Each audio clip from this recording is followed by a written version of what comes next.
onwe nnọọ ihe mmadụ na-aga eji ntị ya abụọ anụfọ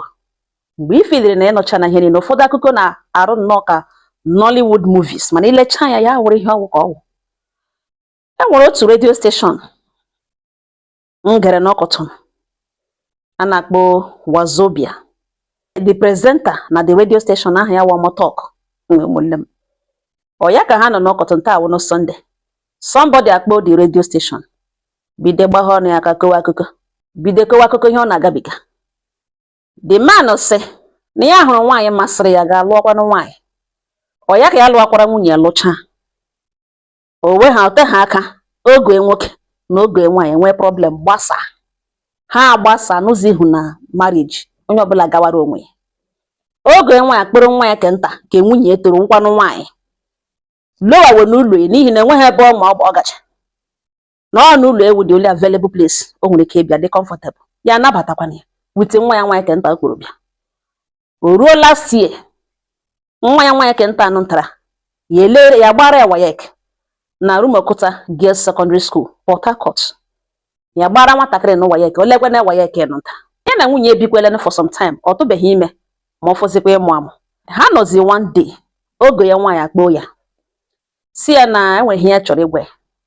na nwunye nọ ya na ọ lụrụ ụkwanụ nwa ya nwaanyị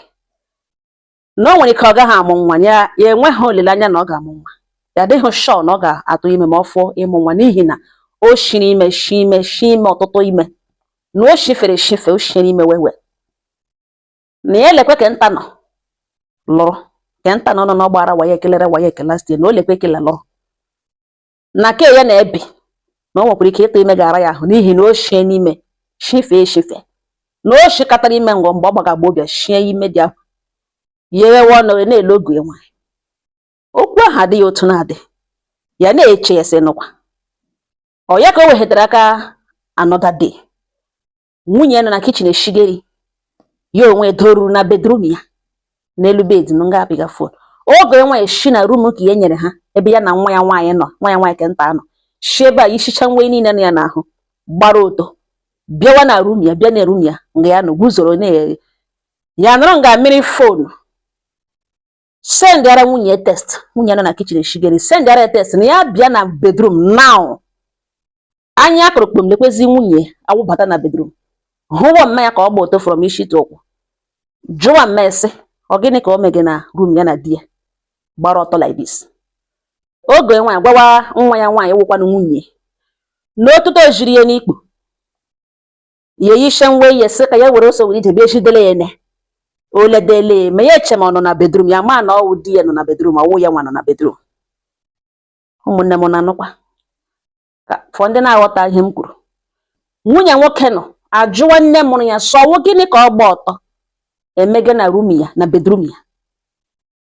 ya di ya nọ nga ọ gịnị ka ọ gba ọtọ nọrọ ebe emege. Mma mụrụ ya ụkwa n'oge ya nwaanyị asa nwa ya nwaanyị sị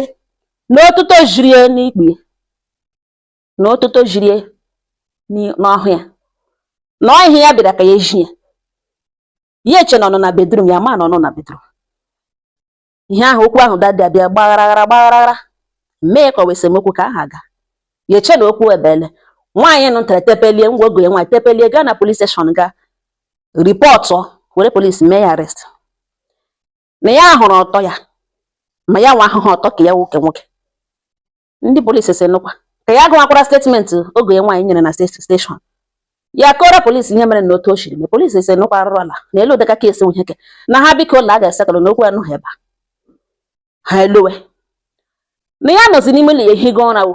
na bedroom ya ehigo ụra mgbe ya na-etetere ma oge ya nwaanyị nụtara ma nwunye ma telivishọn ya dowere na sitting room ma ụfọdụ property ndị dị aṅa na-enweghị otu mkpụrụ ka ya hụrụ. Onye ahụ na awụzi ka ntakịrị nọ ntara oge nwaanyị si ya kpere ọlụwa na ọ ka enụwo ya jụọ ese ele mma ya na nwunye nwekwanụ nwanne nwaanyị ọ sị ya na amaghị ebe ha gawara. Ya na-ele anya lekwenụ TV elekwenụ ka nwatakịrị si ama ya kpọọ nwunye ya na-epi ikikọ ya kpọọ oge nwaanyị na-ebiziri ya na ihe ka eju ya anya na ọhịa ya sị ka ya kpọdele redio steshọn ugbo kọrọ ụwa ihe ahụ ka. Ụmụnne m kọlas pipa na-akpọ a na-agwa the man si biko na ọ bụrụ na ọ nọgo olu ha na ke ntakịrị ahụ ya were polisi mee ya arrest na ọ ma ebe mma ya na nwanne ya nwaanyị nọ.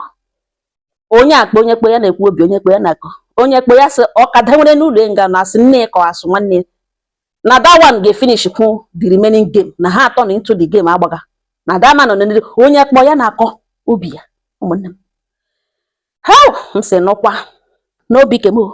na nkọwa nke m agara m asị na ọtọ ahụ nwunye oge nwaanyị gbara ebe ahụ ọ plan ya na nwa ya nwaanyị ụkwado nwunye ya ha abụọ nọ into that game mana Chineke nna zuru that man ha efiri na ọ ga-adabata ka nwunye hụ ihe ọ ga-ejide n'aka pụọ nwunye ya ahụ ya mma ya dị awe na nwa ya nwaanyị shie n'ime shie ime ihe that girl gbagawa shawo ebutegere mmanya ego ha niile mgbe ọ chọrọ ịba marriage ọ hụta na marriage awụghị ebe ọ ga na-ebi ụdị ndụ ahụ ya na mmanya rụrụ datị na arụ ihe ahụ o biliri gaa nga agbakọta agbaghị ọtọ nga ọ ma na nwa ya nwaanyị nọ na kichin o firi na the man ga-akpagheri aka o mee one thing ka o tiwezie ka o plezie victim o firi na the man ọ ga-emisfire ma ọ ga-adabata na that game ka nwunye ya hụ ihe ọ ga-eji n'aka apụta from that marriage ebe the man na-eplay ha long Chineke egburu ya ọnụ nne na nna ya zụrụ ya ka ọma ihe ha trap ha shiri ọma ha ha buruze TV gaghachi back ọrụ ha maara arụ ke ntakịrị ahụ ka a chọrọ ka ya na ya nụrụ nga ekekwe ya bụ nwa nwa ke chọrọ ịgbalagazi nụrụzie ebe ahụ mgbe o bikọtara ndụ ike gwụ ya ya alọghachitazie a ga-eme ihe ọzọ nwanne ya nwaanyị agaghị achụpụ ya na ya ga-abaghachita ihe ahụ game ihe a family game mana ọ sịkọtara ya marriage file na marriage wee ebe ọ ga nọ na-aga ụtarị ya mma mana ọ wụghị otu ahụ ha na-achọzi ka the man ka enwee ihe eji n'aka o jikwere mma mụrụ ya o jikwere this mmanya etie na ọnwụ na ya nọ ihe so na ọ take on issue wakpo mee this and that mana Chineke nwa okorobịa amụọ anya ya ewere polisi mee ka ntakịrị nwaanyị ahụ arrest o nwere ike itigodi ya mma nga ọ gasị amaghị ebe ha nọ mana ọ ma ebe ha nọ the best thing wee gawa ụmụnna ya ebe ọ kwụrụ ụgwọ isi ya gaa na-ara ahịa ihe ọ kwụrụ n'ụgwọ isi ya mee ka eshọ na marriage etiwala otu ọ bụla o shedere mana before ya gawaga na ihe ọ kwụrụ n'ụgwọ isi ya ya ga-eme ka entry na police station police ga-atara ka ebe ọbụla na-ebute ha ebute ya mara the reason o ji gbalaga the next thing ya gbasa marriage shi n'ime ihe ahụ ọ nọ n'ime ya pụta ụmụnne m na-ahụ ụfọdụ ndị nne ụmụnne m ha nọrọ m ke na redio station m sị m abịa kọrọ ya ọnụ m abịa gbotoro ya ọnụ n'ihi na ọ nọ mana ṅomi ka mmadụ na-eji aga ihe mere onye ọzọ ka ndị ọzọ ji mụrụ akụ ọ bụ ụtọ mere